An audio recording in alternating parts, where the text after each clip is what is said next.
Bismillahirrahmanirrahim. Assalamualaikum warahmatullahi wabarakatuh. Innal hamdalillah nahmaduhu wa nasta'inuhu wa nastaghfiruh wa na'udzu billahi min shururi anfusina wa min sayyiati a'malina. May yahdihillahu fala mudilla lahu wa may yudlil fala hadiya lahu. Asyhadu an la ilaha illallah wahdahu la syarika lah wa asyhadu anna Muhammadan abduhu wa rasuluh sallallahu alaihi wa ala alihi wa man sara ala nahji wa tamassaka bi sunnatihi la yaumiddin wa salaman tasliman katsira. Ya ayyuhalladzina amanu taqullaha haqqa tuqatih wa la tamutunna illa wa antum muslimun. Ya ayuhan nasu attaqu rabbakum alladhi khalaqakum min nafsin wahidah wa khalaqa minha zawjaha wa batha minhuma rijalan katsiran wa nisaa'a wattaqullaha alladhi tasaaluna bihi wal arham innallaha kana 'alaikum raqiba. Ya ayyuhalladzina amanu attaqullaha wa qulu qawlan sadida يصلح لكم أعمالكم ويغفر لكم ذنوبكم ومن يطع الله ورسوله فقد فاز فوزا عظيما. أما بعد فإن أصدق الحديث كتاب الله وخير الهدي هدي محمد صلى الله عليه وسلم وشر الأمور محدثاتها وكل محدثة بدعة وكل بدعة ضلالة وكل ضلالة في النار. Alhamdulillah, puji syukur kehadiran Allah Subhanahu wa taala. Allah Subhanahu wa taala senantiasa mencurahkan nikmat kepada seluruh makhluknya dan itu tidak pernah terhenti walaupun hanya sekejap mata. Salawat beriringkan salam kepada nabi kita tercinta yakni Nabi Muhammad sallallahu alaihi wasallam. Di antara nikmat yang sangat besar, di antara nikmat-nikmat Allah yang banyak yaitu dibagi kita sebagai rakyat Indonesia, tentunya tepatnya 80 tahun yang lalu lebih kurang, itu negeri kita, bangsa kita diberikan sebuah nikmat keamanan berupa kemerdekaan. Alhamdulillah, ini patut kita syukuri dan banyak-banyak bersyukur kepada Allah Subhanahu wa taala. Tentunya jika tidak mendapatkan kemerdekaan negeri kita, tentu masih dalam ketakutan kita, masih suasana perang, dan kita tidak mendapatkan keamanan dalam beribadah kepada Allah Subhanahu wa taala. Di bumi Syam itu kita lihat bagaimana di salah satu kota Gaza masih sampai sekarang kita saksikan ketakutan, kemudian rasa aman yang tercabut, setiap saat terjadinya kematian dan seterusnya. Penindasan yang dilakukan oleh Zionis itu belum berhenti sampai sekarang. Itu salah satu bukti di depan mata kita. Seandainya kemerdekaan belum Allah berikan kepada negeri kita, apa bedanya kita dengan yang terjadi sekarang bagi saudara-saudari kita di Syam, tepatnya di Gaza. Belum tentu kita bisa taklim, mungkin sibuk dengan peperangan. Namun yang buat kita agak aneh saja, kemarin sore dan mungkin sebagian di hari ini sampai sore itu diisi kemerdekaan dengan sukacita dan seterusnya. Tidak lepas dari bahagia yang tanda kutip bukan tidak boleh berbahagia, tetapi hanya sekedar bahagia meluapkan kebahagiaan yang semu. Namun ketika maghrib berkumandang azan, sebagiannya badannya masih hitam dengan oli, gomo, panjat pinang dan seterusnya. Banyak yang kita masih saksikan melanggar syariat. Misalnya lucu-lucuan, bapak-bapak pakai daster main sepak bola. Mungkin tujuannya bergembira karena sudah merdeka. Cuman rambu-rambu syariat janganlah diterobos. Seharusnya kita bersyukur dengan banyak dan bersungguh-sungguh beribadah kepada Allah Subhanahu wa taala, mengisinya dengan ketaatan kepada Allah Subhanahu wa taala. Bukankah kemerdekaan ini atas berkat rahmat Allah yang Maha Kuasa, sebagaimana di Undang-Undang Dasar 45 di pembukaannya? Atas berkat rahmat Allah yang Maha Kuasa. Dan ini kemerdekaan ini adalah karunia dari Allah, nikmat dari Allah Subhanahu wa taala. Tentunya nikmat tersebut kita gunakan untuk ketaatan kepada Allah Subhanahu wa taala. Salah satu yang kita rasakan adalah kenikmatan amannya kita beribadah kepada Allah Subhanahu wa taala. Tidak khawatir kita dengan ketakutan sebagaimana yang kita sebutkan tadi. Alhamdulillah kita bisa melangkahkan kaki ke rumah-rumah Allah Subhanahu wa taala. Dan menjelang waktu Isya, kita pun duduk sejenak bersabar untuk mengingat-ingat pelajaran kita. Mungkin alhamdulillah sudah mempelajarinya, tetapi diingatkan kembali. Dan tujuannya kita mempelajari akidah adalah untuk menambah keimanan, menimbulkan rasa takut kepada Allah. Itu tujuan, salah satu tujuan di antara tujuan yang banyak. Itu yang utama, menambah keimanan. Karena poin-poin yang kita pelajari, alhamdulillah sudah 16 poin, itu tentang keimanan kepada Allah Subhanahu wa taala. Itu yang paling utama. Iman kepada Allah Subhanahu wa taala itu adalah yang paling utama, yang paling dasar, yang paling asas, yang wajib kita pelajari. Alhamdulillah kita sudah mempelajari sampai 16 poin, dan ini adalah masuk poin yang ke-17. Dan jangan lupa kita doakan pemimpin kita. Jangan sampai kita dengan terayu ikut-ikutan mencela pemerintah, mencela pemimpin dengan kebijakan-kebijakannya. Jangan. Salah satu tugas kita sebagai rakyat adalah mendoakan pemimpin agar menjadi pemimpin yang adil. Siapa tahu doa di antara kita itu diijabah oleh Allah Subhanahu wa taala.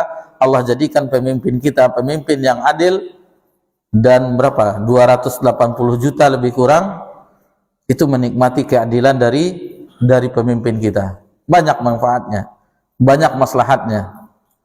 Ustaz, bagaimana Ustaz? Ini pajak sampai 1000%. Nah, itu biarlah. Yang penting hak kita, kewajiban kita tunaikan. Nanti hak kita tidak diberikan oleh pemimpin penguasa di dunia, Allah tidak akan sia-siakan di akhirat kelak. Apa yang mereka mungkin dari tanda kutip menindas kita sebagai rakyat atau yang lainnya, akan tetapi di dalam akidah Ahlussunnah wal Jamaah, ketaatan terhadap pemimpin itu tetap ada, tetapi dari hal yang ma'ruf. Maksudnya kalau pemimpin mengajak yang dosa itu kita tidak mengikuti. Maksudnya dalam hal yang ma'ruf, dalam hal kebaikan. Ini yang membedakan kita dengan sebagian saudara-saudari kita, yaitu dengan mendoakan kebaikan bagi pemimpin, bagi negeri kita. Mudah-mudahan kita senantiasa mendapatkan keamanan ini, nikmat keamanan, dan mudah-mudahan kesejahteraan yang dicita-citakan oleh pendiri bangsa ini itu hendaknya terwujud, hendaknya. Baik, itu sedikit untuk kebetulan kita pas pula harinya kan, momen-momennya ini sedikit menggelitik saja. Mudah-mudahan bagi kita pribadi yang mengambil jalur, maksudnya jalur untuk memperbaiki diri kita sebagai rakyat, kita memperbaiki diri kita tentunya untuk menjadi hamba yang merdeka. Apa yang hamba merdeka yang di dalam kajian kita? Yaitu hamba yang hanya menjadi hamba Allah, tidak menjadi hamba dinar, tidak menjadi hamba dirham, tidak menjadi hamba dunia, akan tetapi menjadi hamba Allah. Berarti kita sudah merdeka. Tidak ada ketergantungan hati kita terhadap yang lain lagi, tergantungnya hati kita hanya kepada Allah Subhanahu wa taala. Dan ini berat. Menghancurkan berhala di dalam jiwa itu berat. Mungkin di zaman Nabi SAW berhala yang kita ketahui yang banyak ratusan itu, kemudian berhala yang terkenalnya Latta, Manan, Uzza, Manat, itu nampak bisa dihancurkan. Namun menghancurkan berhala di dalam jiwa kita itu yang berat.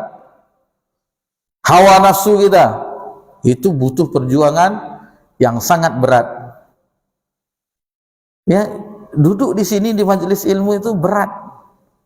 Mengamalkan ilmu itu berat. Mendakwahkan ilmu itu berat. Dan diminta kesabaran di dalamnya. Sabar dalam menuntut ilmu, sabar dalam mengamalkannya, dan sabar dalam berdakwah. Kita tidak seperti Nabi SAW yang dakwahnya itu berusaha kafir Quraisy untuk menghambatnya. Kita bebas mau dakwahkan apapun, semuanya di Indonesia ini bebas. Orang dengan ajarannya yang di pemikirannya, liberalnya, semuanya bebas. Namun meskipun demikian, kita harus hati-hati, harus teliti, karena sekarang dunia tanpa batas. Dengan zaman kita internet, ditambah lagi ada yang baru, AI apalah namanya, itu tidak tahu bagaimana nanti keadaan dunia ini. Tetapi modal kita sebagai orang yang senantiasa memperbaiki diri, yaitu tentunya modal kita iman dan takwa. Dengan dua modal tersebut, iman dan ketakwaan kepada Allah, itulah yang insya Allah Allah akan jaga diri kita dari fitnah-fitnah yang senantiasa datang terhadap kaum muslimin. Kita lanjutkan pelajaran kita memetik faedah dari buku Aqidah Ahlussunnah wal Jamaah yang ditulis oleh Ustadz Yazid Abdul Qadir Jawas rahimallahu ta'ala. Ini adalah pertemuan kita yang ke-19 pada pembahasan ini, dan kita masuk poin yang ke-17. Sekarang kita memasuki poin yang ke-17 dari Aqidah Ahlussunnah wal Jamaah, yaitu Ahlussunnah mengimani tentang an-nuzul. Jadi pembahasan kita di poin yang ke-17, Ahlussunnah mengimani tentang an-nuzul. Apa itu an-nuzul? Turunnya Allah ke langit dunia. Turunnya Allah ke langit dunia. Ini masalah keimanan, dan ini masalah yang gaib. Tentang permasalahan yang gaib, kita tidak bisa mereka-reka, tidak bisa meraba-raba. Kita membutuhkan dalil untuk bisa mengetahuinya. Ikhwani fiddin, a'adzakumullah.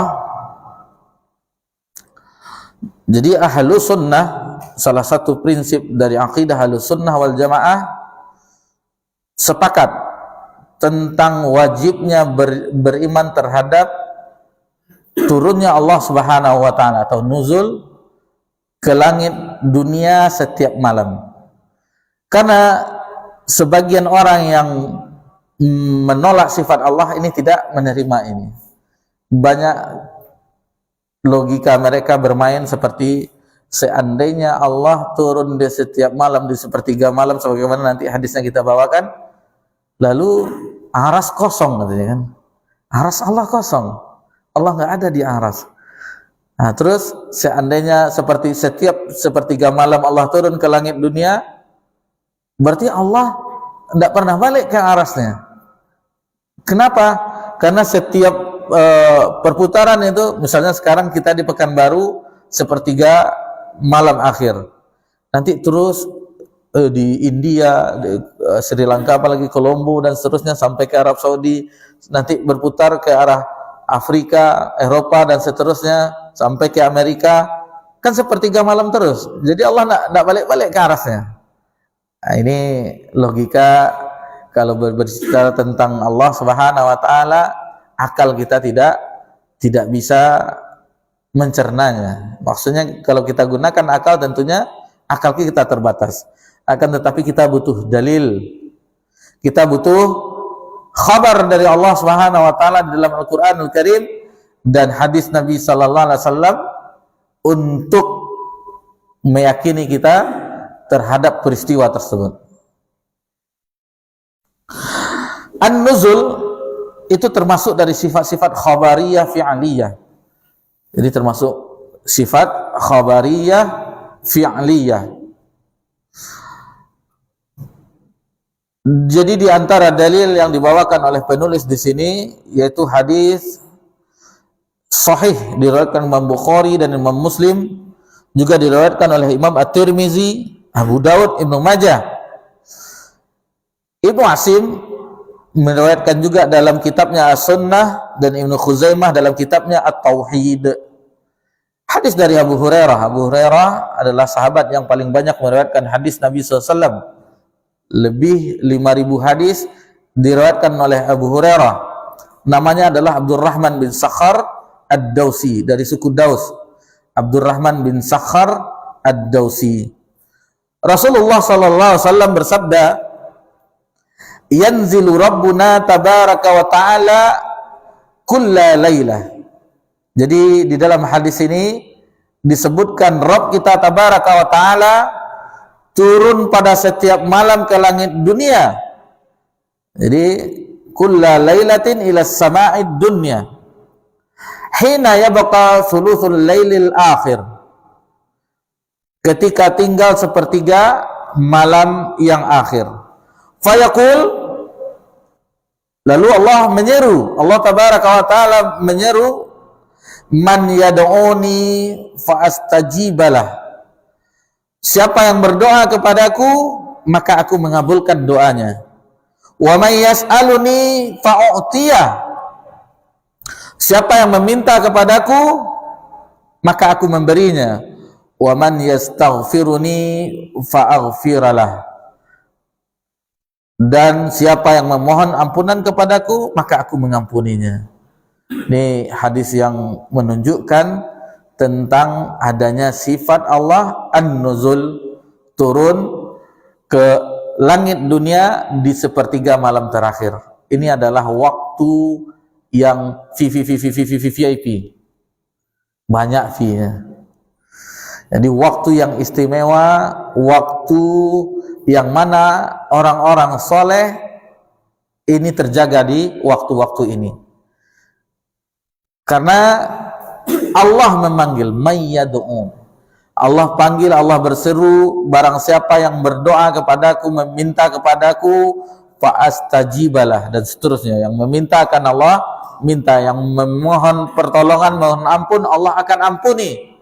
Apa yang kita butuhkan dari dunia ini? Bukankah ini waktu yang sangat istimewa bagi seorang mukmin untuk dia berjaga di sepertiga malam yang terakhir? Keutamaan yang sangat luar biasa. Allah tabaraka wa ta'ala turun ke langit dunia untuk hambanya yang meminta akan diberi oleh Allah, hambanya yang mohon ampun akan diampuni oleh Allah subhanahu wa ta'ala. Dan bangunnya malam, sholatnya malam, tentunya ditambah dengan witir bagi yang belum witir ba'da isya sebelum tidur, maka ini kesempatan. Dan ini adalah ciri-ciri khas orang soleh terdahulu, yaitu bangun malam di sepertiga malam yang terakhir. Ciri khas orang yang soleh terdahulu. Dan jika kita ingin mengikuti mereka, tentunya kita harus bangun di sepertiga malam yang terakhir. Ini bukan kekuatan fisik, akan tetapi kekuatan iman. Kalau kekuatan fisik mungkin berapalah selimut itu dibandingkan barbel, kan orang-orang yang nge-gym itu ringan selimut itu. Tetapi kalau udah tidak ada keimanannya, berat itu. Bukan diangkat selimut tetapi diperbaiki. Dingin. Apalagi pakai AC pula kan, dingin. Itu tidak bisa ngangkat selimut. Karena yang dibutuhkan bukan kekuatan fisik di sini, akan tetapi kekuatan iman. Apabila kekuatan iman itu yang berbicara, maka selimut itu mudah untuk diangkat dan mudah untuk melangkahkan kaki, berwuduk dan seterusnya. Ikhwani fiddin a'adzakumullah. Kemudian kita akan bacakan bagaimana pendapat para ulama terdahulu mengenai hadis ini. Yang pertama yaitu Abu Utsman As-Sabuni rahimahullah ta'ala, yang wafat pada tahun 449 Hijriah. lebih kurang 1000 tahun yang lalu, lebih kurang. Ia berkata, para ulama ahlul hadis menetapkan turunnya Rabb Azza wa Jal ke langit terendah pada setiap malam tanpa menyerupakan turunnya Allah Subhanahu wa taala itu dengan makhluknya. Maksudnya dengan tasbih. Tidak ada yang diserupakan dengan makhluk. Jangan dipikirkan zat Allah itu seperti makhluk, turun di sepertiga malam dunia ini, jangan dipikirkan. Tanpa mengumpamakan, tanpa ditamtsil. Kemudian tanpa menanyakan bagaimana turunnya, kaifiyahnya, bagaimana pula Allah turun di dunia. Akan tetapi kata Utsman As-Sabuni rahimahullah taala menetapkannya sesuai dengan apa yang ditetapkan oleh Rasulullah sallallahu alaihi wasallam. Bukankah yang mengabarkan kepada kita ini adalah Nabi kita tercinta sallallahu alaihi wasallam? Nabi yang mengabarkan. Dan Nabi sallallahu alaihi wasallam sampaikan kepada kita umatnya. Masa kita tidak percaya? Karena ini adalah masalah keimanan. Keimanan yang berbicara. Kalau keimanan itu kabarnya yaitu Al-Quran tentang perihal yang gaib. Kemudian hadis Nabi sallallahu alaihi wasallam. Al-Quran menjelaskan, hadis Nabi juga menyebutkan kepada kita, lalu kita menolaknya. Mustahil orang menolak kabar dari Nabi-Nya sallallahu alaihi wasallam. Jadi harus ditetapkan, jadi tanpa ada komentar lagi. Jadi kalau sudah ada dalil Allah dan Rasulnya telah menyebutkan apa? Ya bagi orang yang beriman, sami'na wa ata'na. Kami dengar dan kami taati. Kami dengar dan kami taati. Jangan sampai yang pilihan yang selain itu. Sami'na wa asoyna. Kami dengar, kemudian kami ingkari, kami bermaksiat. Enggak. Kami dengar dan kami taati. Jadi apabila ada kabar-kabar seperti ini, kabar yang sahih, baik itu dalam Al-Quran Al-Karim dan hadis Nabi Sallallahu Alaihi Wasallam, yaitu kita menyerahkan ilmunya, maksudnya bagaimana hakikatnya itu kepada Allah Azza wa Jalla. Kita serahkan, ya Allah yang turun ke langit dunia, kita serahkan kepada Allah Subhanahu Wa Taala tanpa kita harus tahu bagaimana Allah itu turun ke langit dunia. Nah, ini orang kan tidak mungkin rasanya Allah turun ke langit dunia. Kalau ya benar Allah turun ke langit dunia, kosonglah haras. Dan setiap saat di dunia itu sepertiga malam terakhir, berputar terus waktu. Berarti Allah tidak balik-balik, karena nanti berubah lagi. Itu kan kita. Allah itu, dia Allah. Allah Subhanahu wa taala fa'alul lima yurid. Dia akan melakukan apa yang dia inginkan. Jangankan untuk melakukan sesuatu yang apa namanya, yang sudah ada contohnya, yang belum ada contohnya saja Allah bisa membuatnya. Seperti langit dan bumi itu belum ada contohnya sama sekali. Allah yang menciptakannya. Badi'us samawati wal ard. Allah Maha Pencipta langit dan bumi yang sebelumnya belum ada contohnya. Jadi kalau sudah kita imani ini, maka akan lapang dada kita. Bukan seperti orang yang mu'attilah, menolak sifat Allah, sehingga mereka ini maksudnya rahmat Allah yang turun. Maksudnya ini adalah ampunan Allah yang turun, bukan zat Allah yang turun.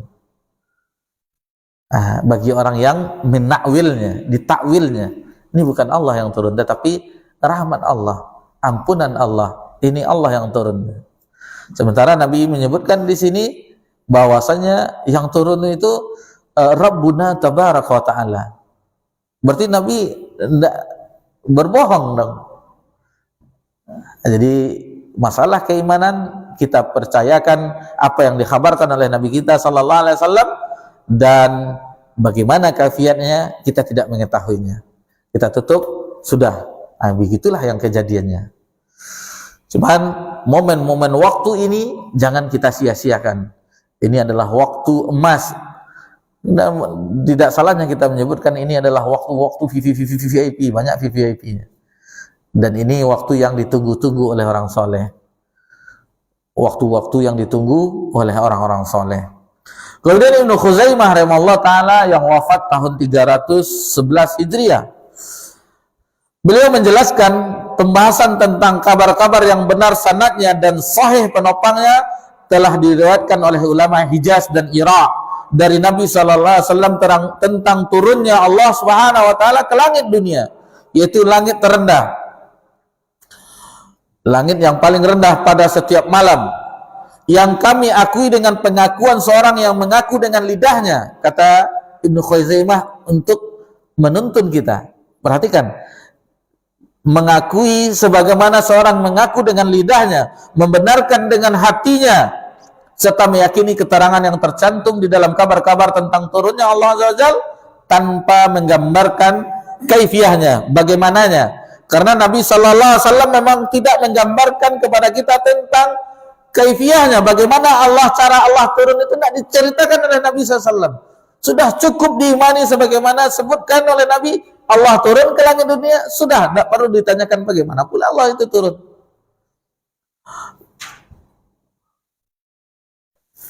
Sementara itu Allah Azza wa Jalla dan Nabi SAW tidak menjelaskan bagaimana Allah Azza wa Jalla turun ke dunia sebagaimana yang kita jelaskan tadi.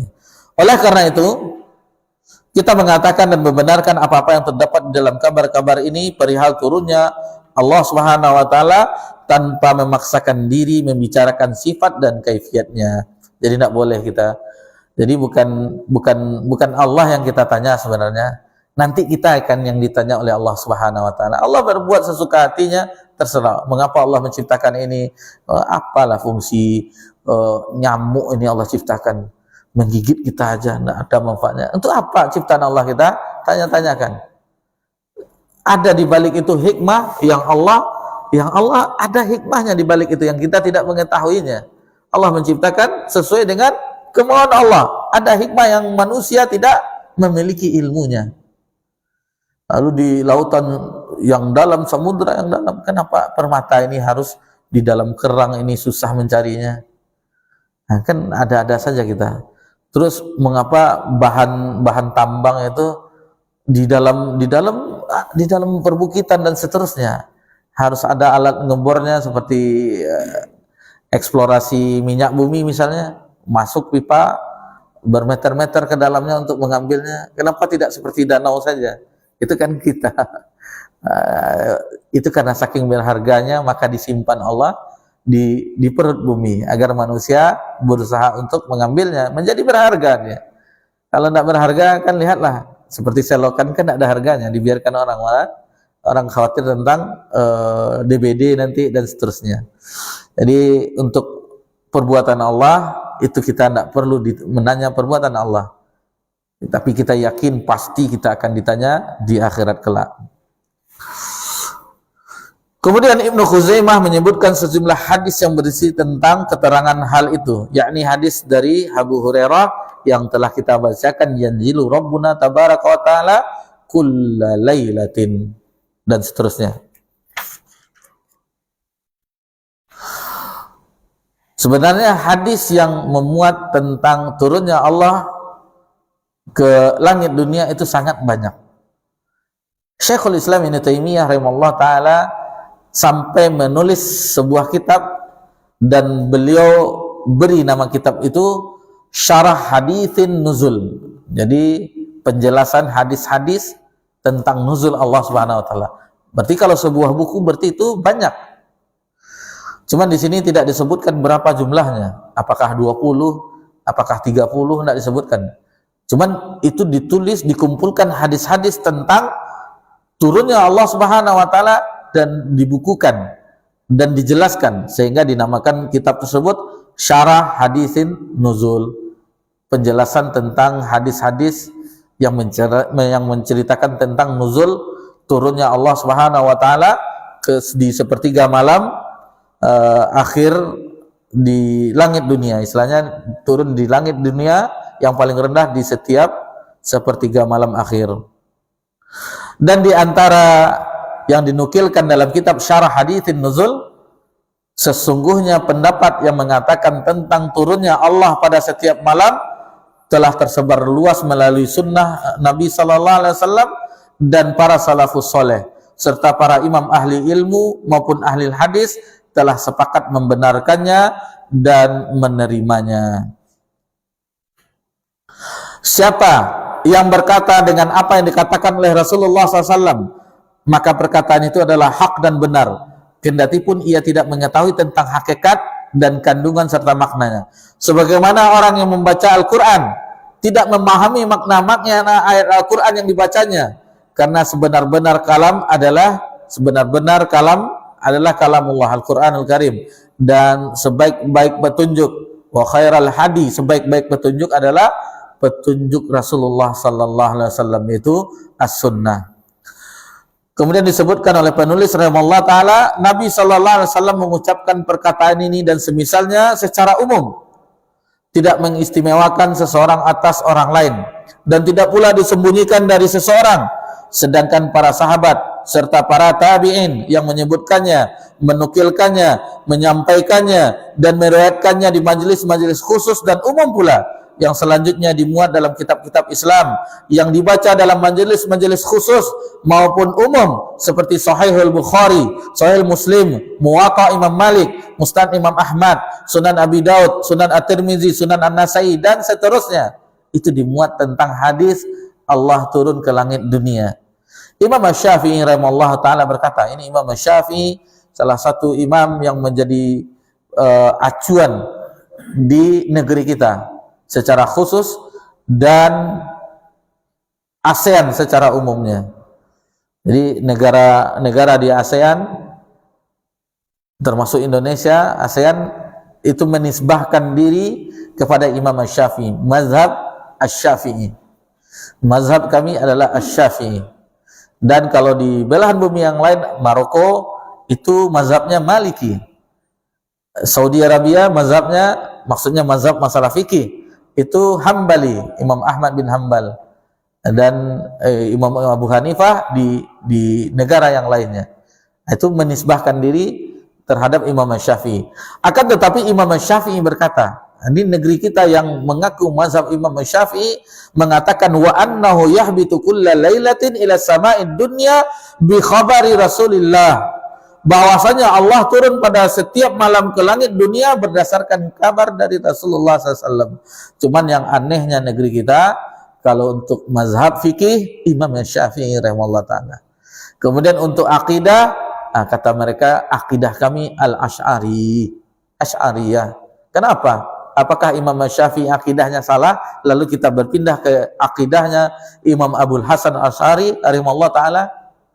Ini semacam kerancuan. Lalu untuk tasawuf, kami adalah Imam Al-Ghazali. Di mana pembagian seperti ini? Di mana? Akidah imam yang 4 itu sudah dibukukan oleh para ulama. Aqidatu Alimatul Arba', akidah imam-imam yang 4. Sama akidah mereka. Yang membedakan hanya sekitar berapa persen saja mereka berbeda. Tetapi secara umum sama. Di kajian yang lain kami mempelajari, ada yang kami buka majelisnya, Aqidah At-Tahawiyah. Apa yang dipelajari di syarah Aqidah Ahlussunnah itu hanya kalimatnya saja yang berbeda. Sementara poin-poinnya sama. Poin-poinnya sama dari awal tentang bagaimana Allah Tabaraka wa Ta'ala, beriman kepada Allah. Sama poinnya bagaimana yang dijelaskan oleh Imam Abu Ja'far At-Tahawi, dan beliau bermazhab Hanafi. Sama, para imam itu sama akidahnya. Mereka hanya berbeda dalam masalah fikih, masalah ibadah. Di situ mereka berbeda. Sementara akidah mereka adalah satu, yang mereka nukilkan dari ilmu ulama-ulama terdahulu dan ulama sebelum mereka. Siapa? Mereka nukilkan dari ulama terdahulu mereka, guru-guru mereka, dari generasi tabi'in dan dari generasi sahabat. Sahabat menimbalnya dari langsung di mata air yang jernih dari Nabi sallallahu alaihi wasallam. Begini akidahnya. Lalu kenapa dirusak-rusak, dirubah-rubah setelahnya? Baik, kita sudah mendengar azan. Kita azan dulu, insyaallah setelah azan kita lanjutkan. Wallahu taala a'lam.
Alhamdulillah wassalatu wassalamu ala rasulillah ma ba'd. Tadi kita terhenti di perkataan Imam Syafi'i rahimahullah ta'ala, wa annahu yahbitu kulla lailatin ila sama'id dunya bi khabari Rasulillah sallallahu alaihi wasallam, bahwasanya Allah turun pada setiap malam ke langit dunia berdasarkan kabar dari Rasulullah sallallahu alaihi wasallam. Perhatikan bagaimana bijaknya Imam Syafi'i untuk mengarahkan bagaimana kita membenarkan kabar dari Nabi SAW. Rasulullah SAW yang mengabarkan ini.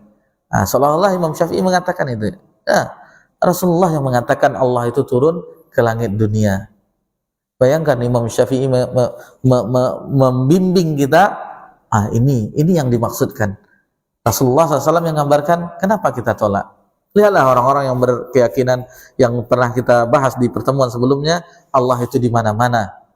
Ini sebenarnya kalau diambil yang telah kita luruskan di kajian sebelumnya, wa huwa ma'akum aina ma kuntum, dia berada dia berada dimanapun dan dia berada dimanapun kamu berada.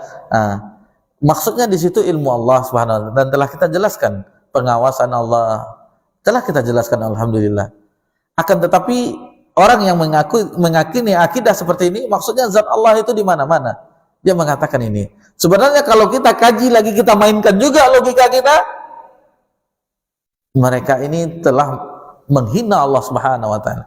Allah di mana-mana zatnya, berarti Allah ada di safety tank. Allah ada di selokan-selokan yang tempat-tempat najis. Otomatis kita bisa juga menyerang mereka. Orang yang berkeyakinan Allah itu zatnya di mana-mana, Allah itu di mana-mana. Sementara yang kita pelajari, yang telah kita lewati, bahwasanya wa huwa ma'akum aina ma kuntum, itu adalah tentang pengawasan Allah, ilmu Allah. Adapun Allah tetap istiwa di atas langit. Rabbuna Jalla wa Ala, yang maha tinggi, yang maha mulia. dan tidak pernah tersentuh oleh makhluk. Tidak pernah tersentuh dengan makhluk karena Allah Maha Suci, Maha Agung, tidak bersatu dengan makhluknya.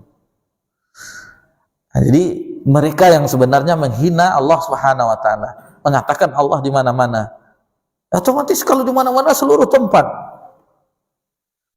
Kemudian mereka juga beranggapan bahwasanya masa Allah itu bisa ditunjuk-tunjuk dengan arah di atas langit, ditunjuk seperti itu.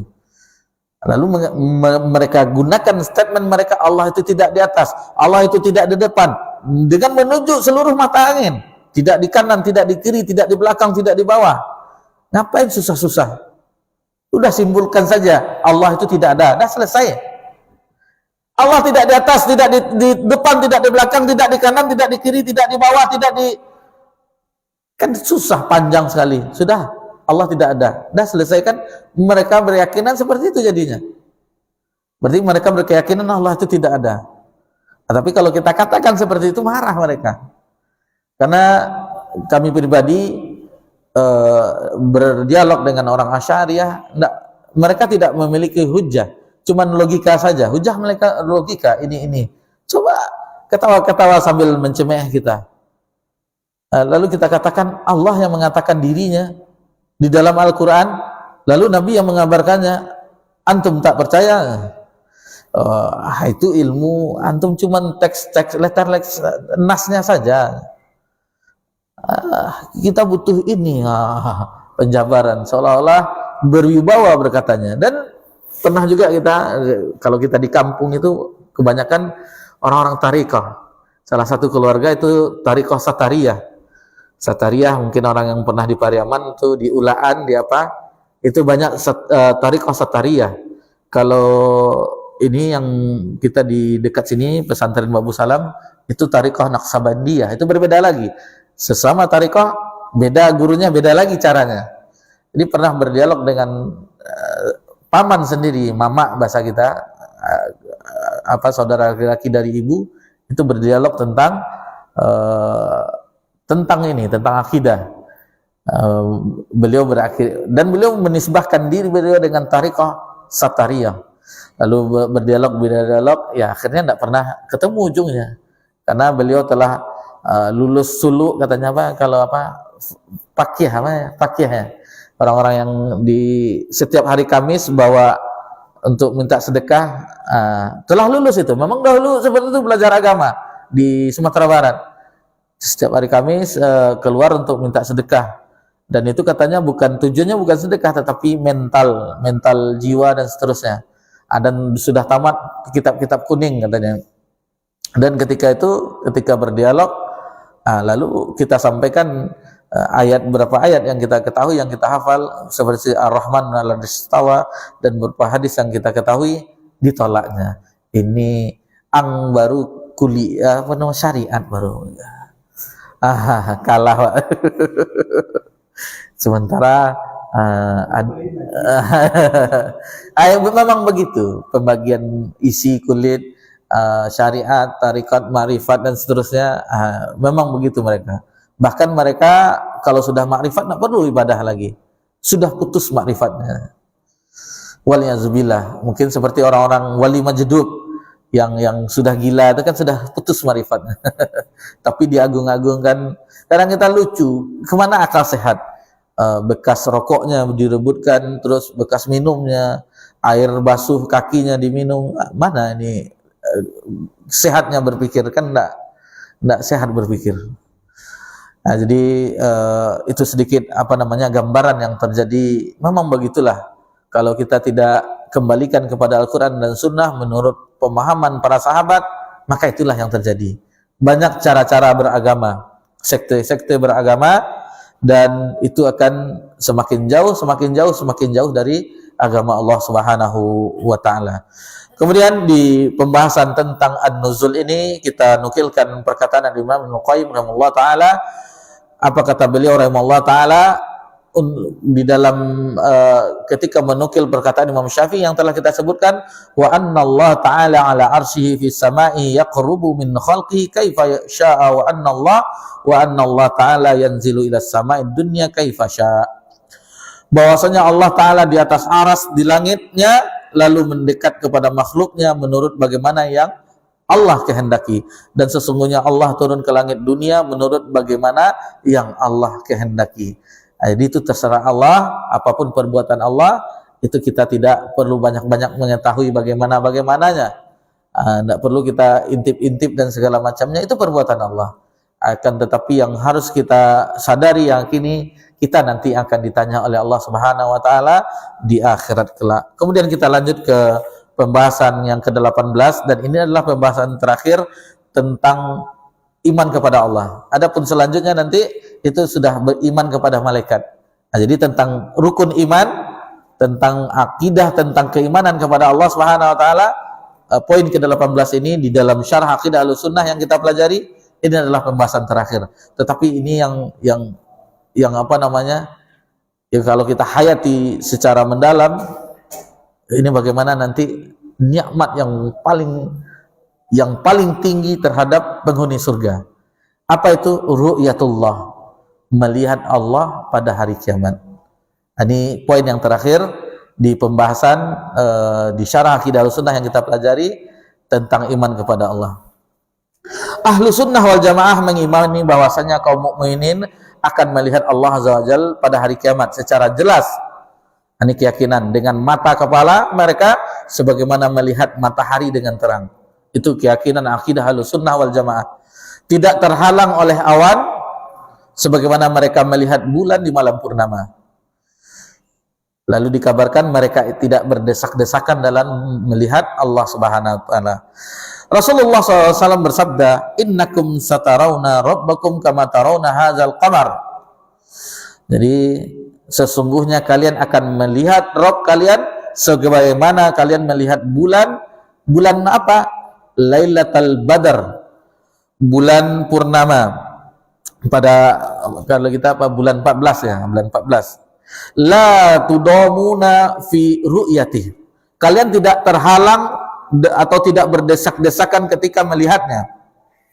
Fa inis tata'tum alla tughlabu ala salatin qabla tulu'i syamsi wa qabla al-ghurubiha faf'alu.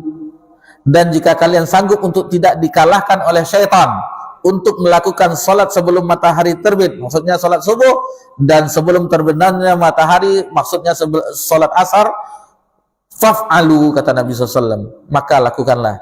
Dari hadis ini yang terakhir itu adalah, ini adalah keutamaan dari salat subuh dan salat asar. Ini keutamaannya. Dan kalau bisa menjaganya, mudah-mudahan Allah Subhanahu wa taala akan bisa kita lihat nanti di akhirat kelak. Ini salah satunya. Sebenarnya seluruh salat, akan tetapi subuh dan asar diistimewakan di dalam hadis ini. Kaum mukminin akan melihat Allah Azza wa Jalla di padang mahsyar. Kemudian akan melihatnya lagi memasuki surga sebagaimana dikehendaki oleh Allah Subhanahu wa taala. Jadi orang beriman itu di akhirat dua kali melihat Allah, ketika di padang mahsyar dan ketika di surga. Allah Subhanahu wa taala berfirman, wujuhu yauma idzin nadhirah. Wajah-wajah orang yang mukmin ketika itu berseri-seri. Kenapa orang mukmin berseri-seri ketika itu ketika di hari kiamat? Ila rabbiha nadhirah. Karena memandang Rabbnya, melihat Rabbnya. Dalam surah Al-Qiyamah ayat 22 sampai ayat 23. Jadi wajah orang-orang beriman berseri-seri karena melihat Rabbnya. Melihat Allah Subhanahu wa taala merupakan kenikmatan yang paling dicintai bagi penduduk surga. Ini dia. Allah Subhanahu wa taala berfirman, lilladzina ahsanul husna wa ziyadah. Dalam surah Yunus ayat 26, bagi orang-orang yang berbuat baik ada pahala yang terbaik, yaitu surga, wa ziyadah, dan tambahannya, wa ziyadah, tambahan. Enggak, kita kan tambahan yang itu yang perlu kan. Tambah steak jo, sate kuah itu. Tambah steak nih. Jadi lillazina ahsanul husna wa ziyadah. Bagi orang-orang yang berbuat baik ada pahala yang terbaik. Sudah diberikan surga, kemudian ditambah lagi wa ziyadah. Rasulullah sallallahu alaihi wasallam menafsirkan lafaz ziyadah, tambahan. Apa itu maksudnya ziyadah? Jadi ini adalah penafsiran yang baik. menafsirkan ayat dengan ayat Allah Subhanahu wa taala, menafsirkan ayat dengan hadis Nabi sallallahu alaihi wasallam. Pada ayat di atas dengan kenikmatan dalam melihat wajah Allah. Jadi ziyadah di situ maksudnya itu memandang wajah Allah Subhanahu wa taala.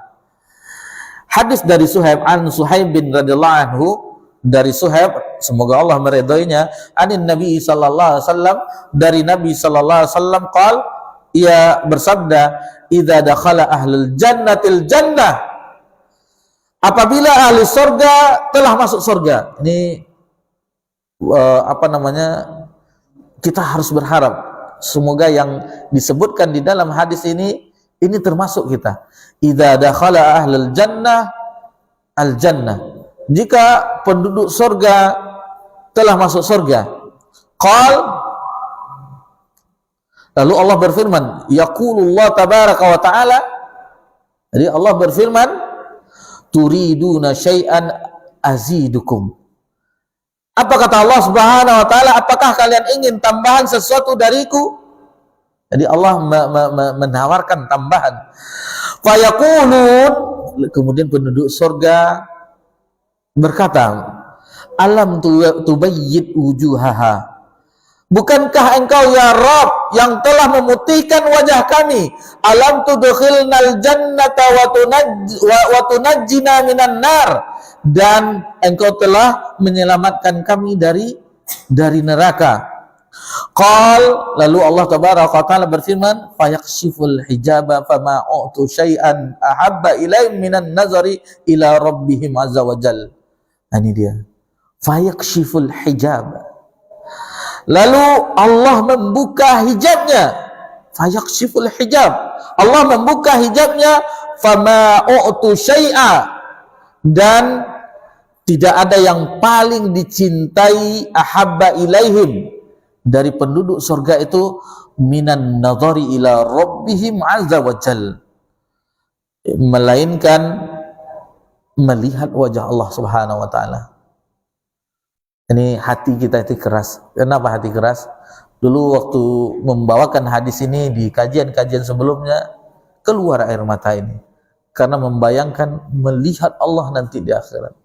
Karena sering-sering diulang, benda-benda ada nangis lagi. Seperti orang pergi ke Mekah kan, awal-awal datang ke Mekah itu nangis, melihat Ka'bah itu nangis. Ada sering-sering pula, dah biasa aja lagi. Azan orang dekat, hotel kita dekat, nanti masih bisa terkejar. Begitulah. Jadi hati kita itu karena sudah sering-sering, akhirnya ndak ini lagi. Seperti ini hadis ini, walhamdulillah pernah juga disampaikan di kajian yang beberapa kajian dahulu. Apalagi pertama kali membawakan hadis ini, membacakannya, keluar air mata karena membayangkan kenikmatan surga yang paling tinggi itu melihat wajah Allah. Ada di kajian ulama, semacam kajian-kajian yang ada teks di bawah, rekaman kajian Syekh Abdul Razak. Ketika membawakan hadis ini, dia menangis. Menangis, dia terseduh-seduh karena inilah kenikmatan penduduk surga yang paling tinggi, melihat wajah Allah di surga. Menangis dia, lama terhenti kajiannya. Nah, ini kita biasa saja karena hati kita keras, wal-i'yazubillah. Fayakshiful hijaba fama'utu syai'an ahabba ilaihim minan nazari ila rabbihim azza wa jal.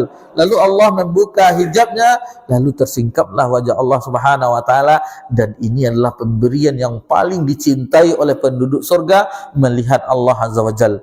Wazada, kemudian Nabi SAW membacakan summa tala hadhil ayah, membacakan ayat yang kita sebutkan tadi dalam surah Yunus ayat 26, lilladzina ahsanul husna wa ziyadah, yaitu bagi orang-orang yang berbuat baik ada pahala yang terbaik, yaitu surga dan tambahannya. Itu sudah dimasukkan dalam surga, diputihkan wajah orang-orang tersebut berseri-seri, orang beriman, kemudian diselamatkan dan di neraka, dan ditambah lagi, yaitu kenikmatan yang paling tinggi bagi penduduk surga, yaitu melihat wajah Allah Subhanahu wa ta'ala. Adapun di dalam kehidupan dunia itu tidak ada satupun orang yang bisa melihat Allah Azza wa Jalla. Tidak ada satupun manusia yang bisa melihat wajah Allah Subhanahu wa taala ketika di dunia.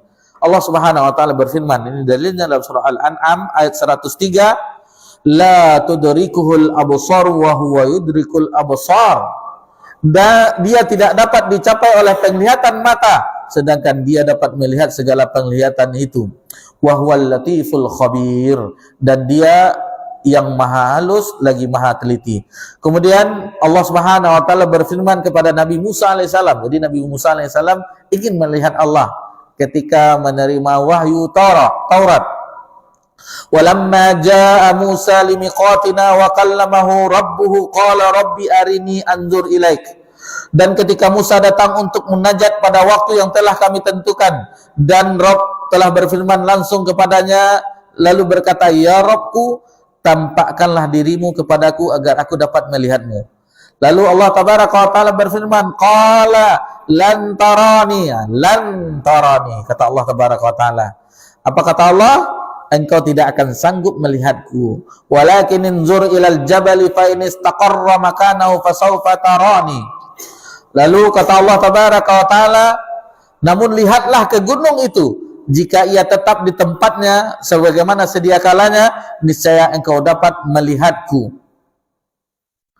Falamma tajalla rabbuhu lijabali ja'alahu dakka wa kharra Musa sa'iqa. Maka ketika Rabb-nya menampakkan keagungannya kepada gunung itu hancur luluh dan Musa pun jatuh pingsan. Falamma afaqa qala subhanaka tubtu ilaika wa anna awwalul mu'minin. Dan ketika Musa sadar dari pingsannya, lalu ia berkata, subhanak, maha suci engkau wahai Rabbku, aku bertobat kepada engkau dan aku adalah orang yang pertama-tama beriman. Kemudian Rasulullah SAW bersabda, ta'allamu annahu la yara ahadukum minkum rabbu azza wa jal hatta yamut. Ketahuilah bahwa tidak ada seorang pun dari kalian yang akan bisa melihat Rabb-nya hingga ia meninggal dunia. Juga Ummul Mukminin Aisyah radhiyallahu anha berkata, man zama anna Muhammadan sallallahu alaihi wasallam ra'a rabbahu faqad a'zama 'ala Allah firyah. Barang siapa yang menyangka bahwasanya Muhammad sallallahu alaihi wasallam melihat Rabb-nya, maka orang itu telah melakukan kebohongan yang besar atas nama Allah. Imam Al-Barbahari yang wafat tahun 329 Hijriah berkata, wa man za'ama annahu yara rabbahu fi darid dunya fahuwa kafirun billah. Ini lebih berat lagi ungkapannya. Siapa yang beranggapan bahwa ia melihat Rabb-nya di dunia, maka ia telah kafir kepadanya, kepada Allah. Syekhul Islam Ibnu Taimiyah berkata, ahlu sunnah telah sepakat bahwasanya tidak ada seorang pun yang bisa melihat Allah di dunia dengan mata kepalanya, baik itu seorang nabi ataupun bukan. Dan manusia tidak berselisih dalam hal ini kecuali pada diri Nabi sallallahu alaihi wasallam. Jadi pada diri Nabi sallallahu alaihi wasallam ketika peristiwa Mi'raj itu ada perbedaan. Ada yang mengatakan melihat Allah ketika Mi'raj, ada yang mengatakan tidak. Adapun pendapat yang paling kuat adalah nur ala nur. Ketika itu ada hijab, kata Nabi SAW, hanya mendengar suara Allah ketika perintah sholat 5 waktu. Adapun melihat Allah terhalangi oleh cahaya. Itu pendapat yang paling kuat. Adapun ada sebagian sahabat yang berpendapat bahwasanya Nabi lain dari Nabi yang lain, istimewa. Nabi melihat Allah ketika itu, ketika Mi'raj. Namun pendapat yang paling kuat yang kita katakan adalah Nabi tidak melihat karena adanya cahaya, adanya hijab, hanya mendengar suara Allah, hanya berbicara dengan Allah Subhanahu wa Ta'ala. Adapun orang-orang kafir, mereka tidak bisa melihat Allah selama-lamanya. Ini orang kafir. Orang yang kafir kepada Allah tidak melihat Allah Subhanahu wa Ta'ala selama-lamanya, tidak akan pernah. Kalla innahum ar-rabbihim yawma idzil lamahjubun. Sesekali tidak, sesungguhnya mereka pada hari itu benar-benar terhalang dari melihat Rabb-nya. Kata Imam Syafi'i, ayat ini dijadikan dalil bahwasanya ahli surga akan melihat wajah Allah. Falamma an hujibu haula'i fi syaqati kana fi hadhihi dalil ala annahum yarawnahu fir ridha. Tatkala Allah menghijab, menghalangi orang-orang kafir dari melihat Allah dalam keadaan murka, maka ayat ini sebagai dalil bahwa wali-wali Allah, maksudnya kaum mukminin, akan melihat Allah dalam keadaan ridha. Imam Ahmad rahimahullah ta'ala pernah ditanya mengenai ru'yatullah, melihat Allah pada hari kiamat? Maka beliau rahimahullah menjawab, ahaditsu sihahun nu'minu biha wa nuqirru wa kullama ruya 'anin nabi sallallahu alaihi wasallam bi asanida jaidatin nu'minu bihi wa nuqir. Hadis-hadisnya sahih. Jadi hadis-hadis tentang orang-orang beriman melihat Allah di hari kiamat, hadis-hadisnya sahih. Kita mengimani dan mengakuinya, dan setiap hadis yang diriwayatkan oleh Nabi sallallahu alaihi wasallam dengan sanad yang sahih, kita mengimani dan mengakuinya. Sebelum kita akhiri, ada sebuah doa.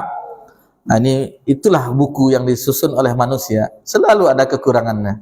Kenapa tidak dinukilkan yang insyaallah yang kita bacakan ini, yaitu doa Nabi sallallahu alaihi wasallam.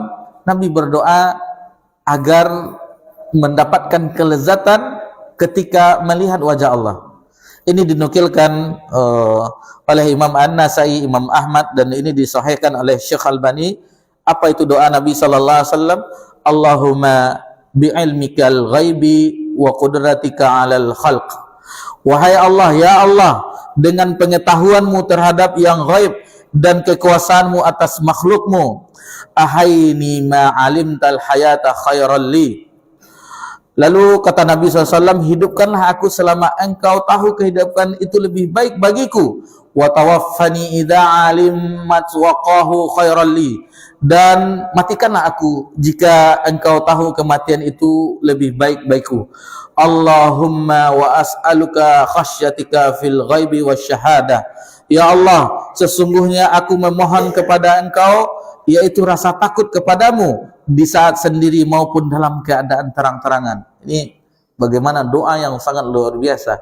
Terkadang orang takut di depan orang ramai, bertakwanya ketika di masjid, bertakwanya ketika di majelis ilmu, akan tetapi ketika sendirian hilanglah ketakwaannya. Tidak takut lagi kepada Allah Subhanahu wa taala. Waliyazubillah.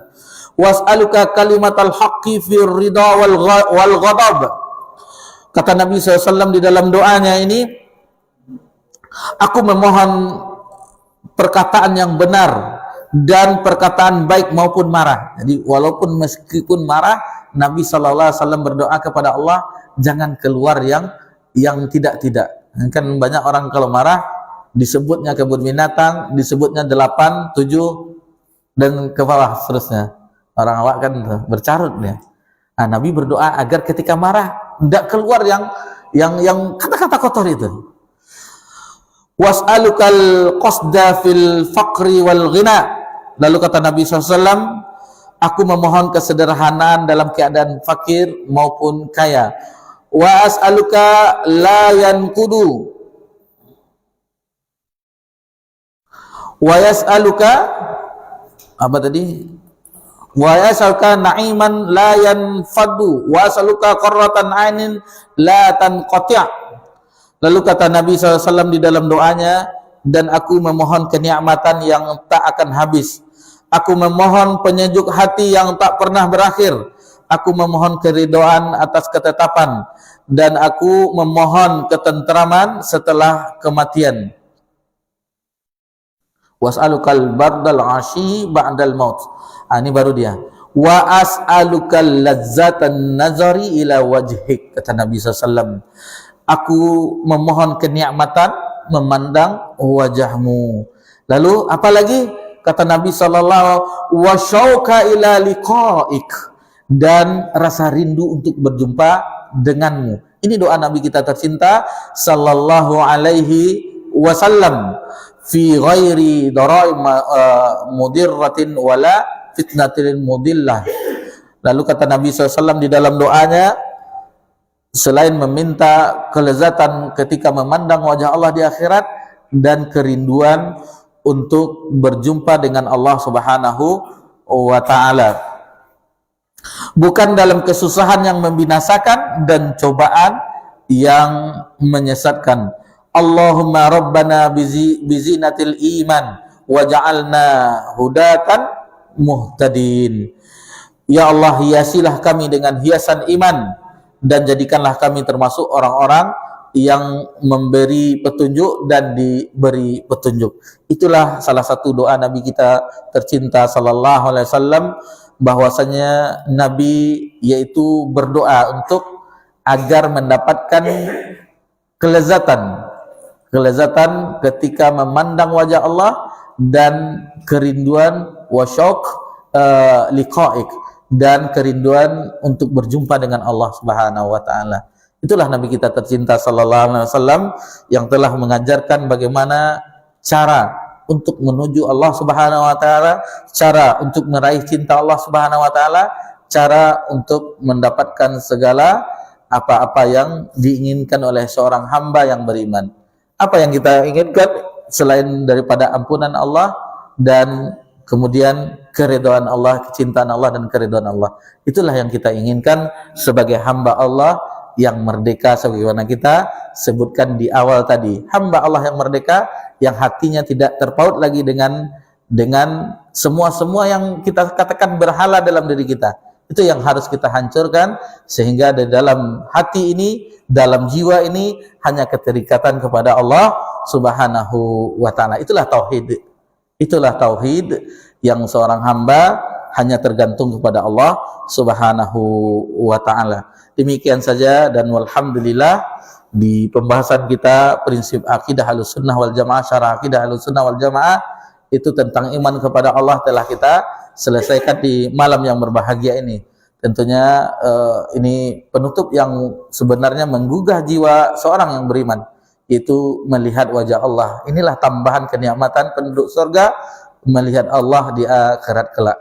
Mohon maaf jika ada kesalahan dalam penyampaian, maka kajian kali ini kita akhiri dengan subhanakallahumma bika asyhadu an la ilaha illa anta astaghfiruka wa atubu ilaik. Wassalamu ala nabi Muhammad sallallahu alaihi wasallam wa ala alihi washabbihi ajmain walhamdulillahi rabbil alamin.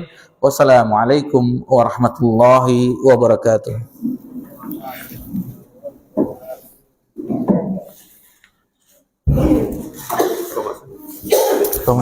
Imamnya kan